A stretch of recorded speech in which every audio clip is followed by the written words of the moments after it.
दो युवाओं के दो प्रमुख मुद्दों को लेकर हमने आज प्रेस कॉन्फ्रेंस की है। इसमें सबसे बड़ी मांग जो है राजस्थान के युवाओं की है कि प्रक्रियाधीन भर्तियों में 1 ईयर का वेटिंग रूल जो है सरकार लागू करे, जिसको बजट में भी जो है बोला गया था। और 4 जून को जो है कार्मिक विभाग ने ये लेटर जारी करके भी ये बात बोली गई कि भाई 1 ईयर के अंदर हम जो ये लागू करेंगे।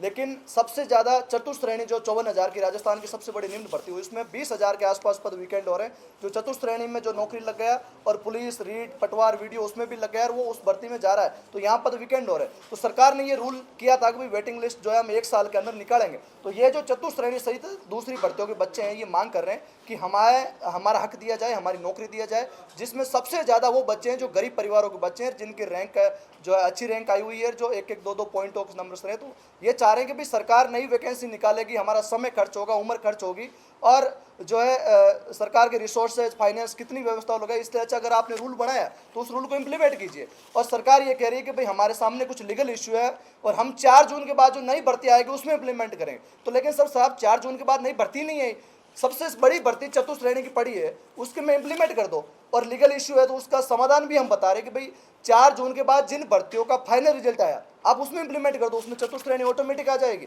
और इन बच्चों को न्याय मिल जाएगा, इनके भविष्य समझ जाएगा, इनके घरों में भी चूल्हे जल जाएंगे, इनकी उम्मीद, इनके परिवार का सहारा ये लोग बन जाएंगे। तो इसको लेकर कल जो है शहीद स्मारक पर हमारा पूरे राजस्थान के कोने कोने से जो है नौजवान जो है, युवा जो है, क्रांति के रूप में बेरोजगार लोग यहाँ पे आएंगे और प्रक्रियाधीन भर्तियों में वेटिंग रूल जारी कराने को लेकर राष्ट्रीय लोकतांत्रिक पार्टी और हनुमान बेनीवाल जी के नेतृत्व में युवाओं के हक अधिकार की इस लड़ाई में धरना आयोजित किया जा रहा है, जिसमें निसंदेह जो है सरकार से जो है लंबी एक लड़ाई लड़ी जाएगी। और अगर निष्कर्ष नहीं भी निकलता है तो उसके बाद में भी जो आंदोलन हमारा, जिस प्रकार आपने एसआई का देखा होगा, उस प्रकार अनवरत लंबा एक आंदोलन चलेगा। कितना टाइम हो गया इसको बता रहे हैं भर्ती प्रक्रिया को? ये भर्ती प्रक्रिया को सर चतुर्थ श्रेणी भर्ती का रिजल्ट आया था 23 जून को और 4 जून, हाँ 23 जून 2026 को, और सरकार ने जो है कार्मिक विभाग ने नियम बनाया था 4 जून 2026 को। तो हम ये कह रहे हैं कि 4 जून के बाद जिन भर्तियों का फाइनल रिजल्ट आया उस भर्तियों में आप ये रूल इंप्लीमेंट कर लीजिए तो इन बच्चों को न्याय मिल जाएगा। और ये बड़ा मुद्दा है, अन्य कई स्टेटों में ऐसे रूल लागू भी है, लेकिन राजस्थान सरकार जो कहती है कि हमारी युवाओं की सरकार है और हमने ये कर दिया तो आप नौकरी दे दीजिए। भाई बच्चों ने परीक्षा दे दी, मेहनत कर ली, सब कुछ नंबर भी अच्छे आ गए, तो जो पद रिक्त हो रहे उस पदों को भर दिया जाए। नियम पड़ा है, आप जैसे चाहो कर सकते हो। एक ये सबसे बड़ी मांग हमारी ये है। और दूसरा सबसे बड़ा जो है एक एग्रीकल्चर सुपरवाइजर भर्ती का अभी 2026 में आयोजित हुई। कल हजारों की, ये कम से कम 20,000 लोग के जो है 20,000 पद जो है वीकेंड हो रहे हैं, जिसमें से 15-17 हज़ार तो चतुर्थ श्रेणी के हैं। इसके अलावा जो है कुछ छोटी मोटी 2-3 भर्तियां हो रही हैं, जिसमें भी किसी में 200, किसी में 500 पद वीकेंड हो रहे हैं। 20,000 के आसपास ऐसे पद वीकेंड हो रहे हैं। जो बच्चे जो है ये चाह रहे हैं कि भाई हमें जो है प्रक्रियाधीन रूल लागू करके नौकरी दिया जाए। नौकरी मांग रहे, वो भी भीख नहीं मांग रहे, वो भी इन्होंने मेहनत करके परीक्षा दी है, नंबर भी आए, रैंक में आए, और ये चाह रहे कि सरकार ने कहा है रूल बनाएंगे, रूल बना भी दिया और अब लागू नहीं कर रही। तो ये बड़ी मांग है और उस जिसको लंबे समय से लेकर चली आ रही है। कल आर पार की लड़ाई हम सब मिलकर जो है इन बच्चों के लिए लड़ेंगे, बिना जो है राजनीतिक के लिए बच्चों के कैरियर को लेकर, इनके फ्यूचर को लेकर हम लोग लड़ेंगे और अंत समय तक लड़ेंगे। इनको हमने भरोसा दिया कि हम भाजपा कांग्रेस वाले लोग नहीं है जो केवल आए और वाटर कैनल छोड़ा के रील बना के निकल जाए, ये कहते हैं कि भाई बात हो गई हो जाएगा। हम वो लोग नहीं है, हम वो लोग हैं कि भाजपा और कांग्रेस जिनके दोनों के हाथ जो है पेपर लीक से रंगे हुए, और जो कांग्रेस के नेता जो बड़े चिल्ला रहे पेपर लीक में, जिनके खुद के हाथों की मेहंदी अभी भी पेपर लीक के, हम भूले नहीं है लोग 2018 से 23 के गुनहगार जो बड़े बड़े चिल्ला रहे हैं। और हम ये कह रहे हैं कि हमें पार्टी से मतलब नहीं है, हम युवाओं के कैरियर से मतलब है कि इन बच्चों के भविष्य संवार दो, इनकी मेहनत को, इनका हक दे दिया जाए, सिस्टम को सुधारो। और हम आरएलपी पार्टी और सारे स्टूडेंट लीडर और हम सब लोग मिलकर इन नौजवानों के हक के लिए कल आर पार की लड़ाई लड़ेंगे और सरकार के सामने जो है इन बच्चों के रूल को लागू करवाने के लिए बड़ी लड़ाई लड़ी जाएगी। और अगर शाम तक कुछ निर्णय भी नहीं होता है तो हमारा आंदोलन आगे लगातार जारी रहेगा, कंटिन्यू होगा। एक बड़ा रूप जो है आप देखोगे कि राजस्थान में बड़ी लड़ाई कल लड़ी जाएगी, जिसमें हजारों संख्या में लोग पूरे राजस्थान से आ रहे हैं। बिल्कुल हनुमान बेनीवाल जी ने पहले भी इस मुद्दे पे जो है सबसे पहले जो है एक सोशल मीडिया पे वीडियो बना के जो है इन बच्चों के न्याय की मांग भी उन्होंने ट्वीट भी किया। और हमारी 2 दिन पहले भी बात हुई थी, कल रात को मेरी वापस उनसे बात हुई। उन्होंने कहा कि लोकसभा का जो है आज लास्ट डे है और उन्होंने कहा कि मैं जो है पूरी कोशिश करूंगा कि कल दोपहर तक जो है दिल्ली से जयपुर आऊँ। अगर कल दोपहर तक सरकार ने आज सरकार की कैबिनेट भी, उन्होंने कहा कि आज अभी सरकार की कैबिनेट बैठक भी है, अगर उस कैबिनेट बैठक में सरकार युवा हित में फैसला ले लेती है तो हम स्वागत करेंगे। और उसके बाद में भी जो है कुछ नहीं होता है तो इन युवाओं में आक्रोश और बढ़ेगा और हनुमान गुमान बेनीवाल जी ने पूरा भरोसा दिया कि अगर मेरी जरूरत पड़ी, हो सकता है कि कल हजारों की संख्या में पूरी आरएलपी पार्टी के नेता और सब लोग बैठेंगे वहाँ पे, और मेरी जरूरत पड़ी तो मैं तो आवाज़ से जो है, मेरे को तो 5 मिनट लगेंगे, जालूपुरा से जो है शहीद स्मारक आने में मैं आऊँगा, और मैं जब आऊँगा तो जिस प्रकार एसआई की लड़ाई हमने लड़ी थी उसी प्रकार इनकी लड़ाई लड़ेंगे, और सरकार के नाक में दम करके इन बच्चों के भविष्य के लिए, इन युवाओं के जो है फ्यूचर को लेकर हम सब लोग इनके हक अधिकार की लड़ाई लड़ेंगे और मजबूती के साथ लड़ाई लड़ेंगे।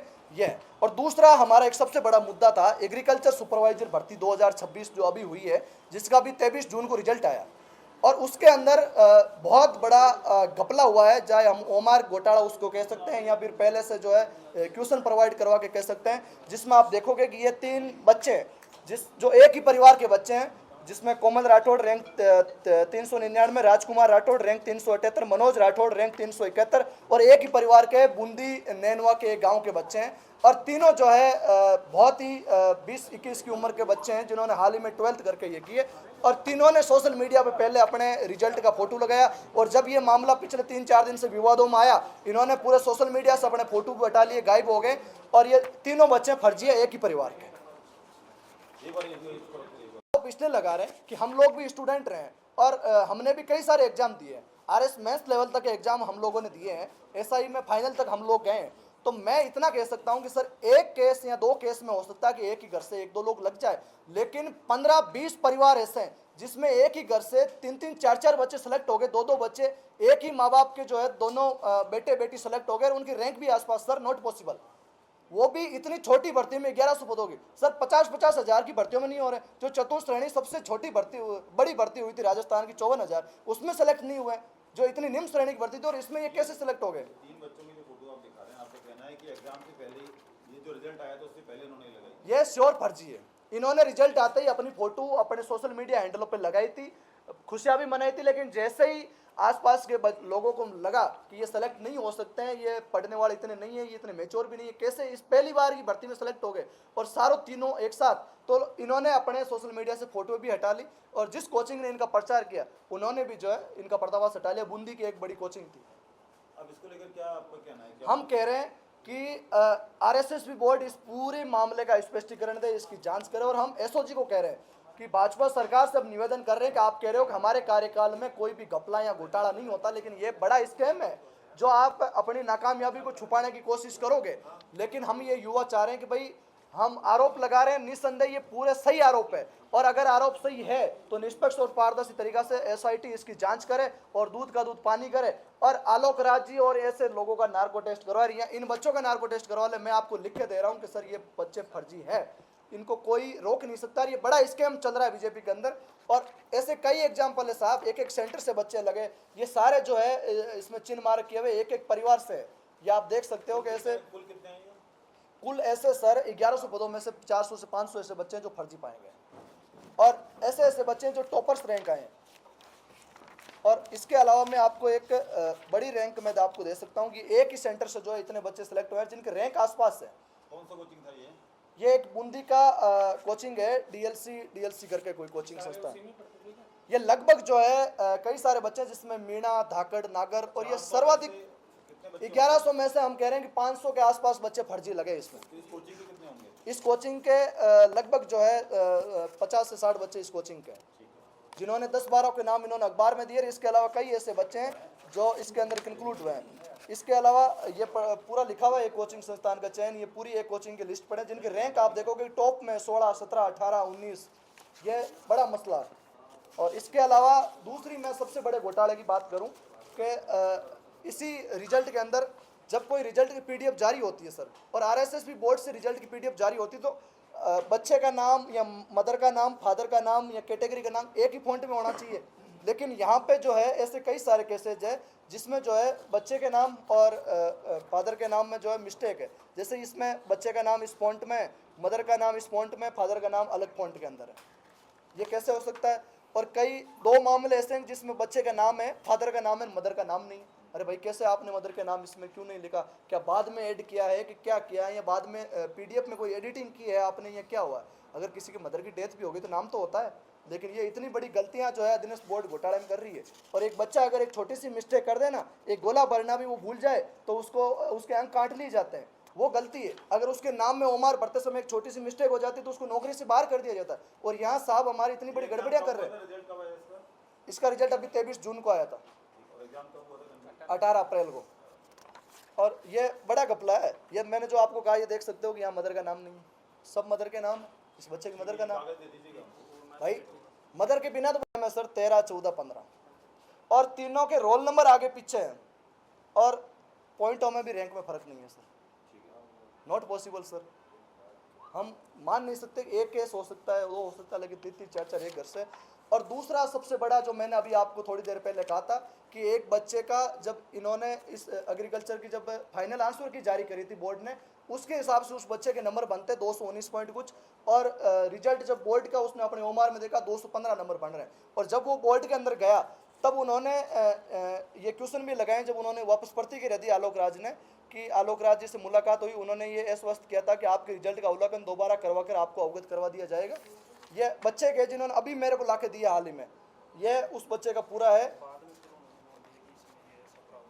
और उसके बाद ये देखो, मैं गोवर्धन लाल शर्मा कृषि पर्यवेक्षक रोल नंबर ये करता हूँ कि RSVP द्वारा जारी परिणाम में 215 पॉइंट अंक प्राप्त हो रहे हैं, जबकि मास्टर पेपर एवं अंतिम उत्तर कुंजी की सहायता से कार्बन कॉपी से 219.95 हो रहे हैं। और मेरी ओमार सीट, ये सारी चीज़ें उन्होंने जो है वहाँ पे लगाई है। ये उस बच्चे का पूरा रहा। और उसके बाद में ये उस बच्चे की ओमार रही।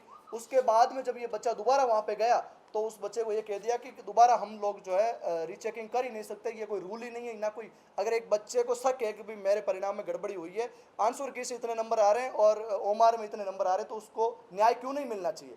ये ऐसा कहाँ हो सकता है कि दोबारा जो है आंसर की चेक नहीं हो सकती? लेकिन दुर्भाग्य है कि बोर्ड में बैठे ऐसे अध्यक्ष जो ट्विटर पर तो हर आदमी को जवाब दे देंगे, लेकिन रियलिटी में जो है रूल का हवाला देके बच्चों को नौकरियों से दूर कर रहे हैं।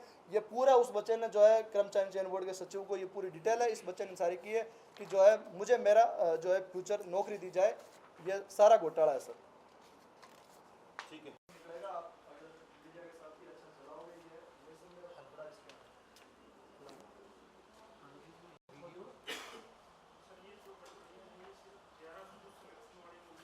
एक ही भर्ती में एक की रैंक में आसपास सेलेक्ट कभी भी नहीं हो सकते सर, नॉट पॉसिबल। ये बड़ा स्कैम है। और इस